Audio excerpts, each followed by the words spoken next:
Okay, so the solutions that we found look like, and we can label them in this way. They have quantum number n.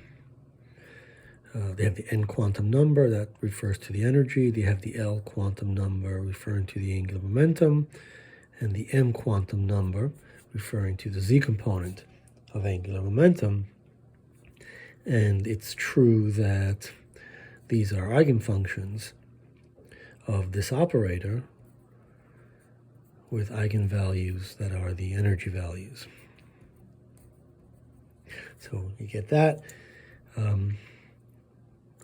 So this kind of an object, right, solves the time-independent Schrodinger equation. So it's true that if we want to write something like our wave function, we want to put in time dependence, right? We already know how to do this.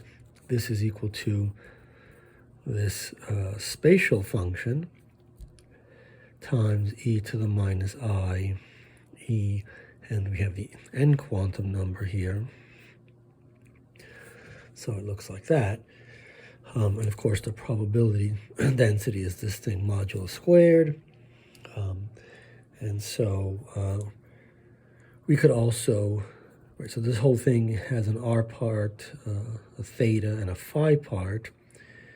And so there's an r of r, there's a theta part, and there is the phi part. You can also write this as r of r, and then there's a y part that deals with the angular part. So this is the function of, has n, this has L and m, indicating that it's a function of theta and phi. We could write it like that. So let's construct superposition states. Let's say that we have a hydrogen atom that its wave function looks like this. Square root of 2 over 3 times psi 1, 0, 0. Right, that's the function of r theta phi. And so we have an e to the minus, let's just call it e1, plus 1 over square root of 3.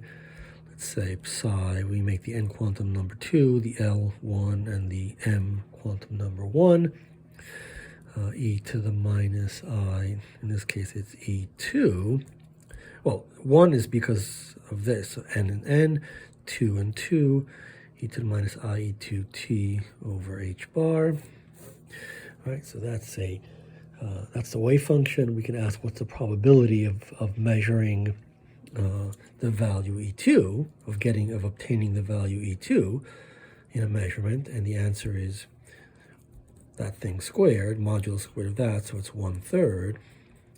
So the probability of getting E2 in a measurement is 1/3, right? Similar structures that we've seen before.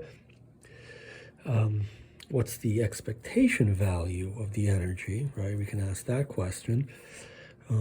Same as we've seen before, it's 2/3 E1 plus 1/3 E2, and we could put those values in. Let's think about the probability density, psi of r comma t modulo squared. What can we say about that? Is it time dependent? And the answer is yes. Psi modulo squared is time dependent, right? We know where the time dependence comes in. It comes in from the cross term. Right, we're going to do psi star psi, and we'll get cross terms that the frequencies of that time dependence depend on the energy difference. Yeah, so we'll continue to build states of this kind for the hydrogen atom.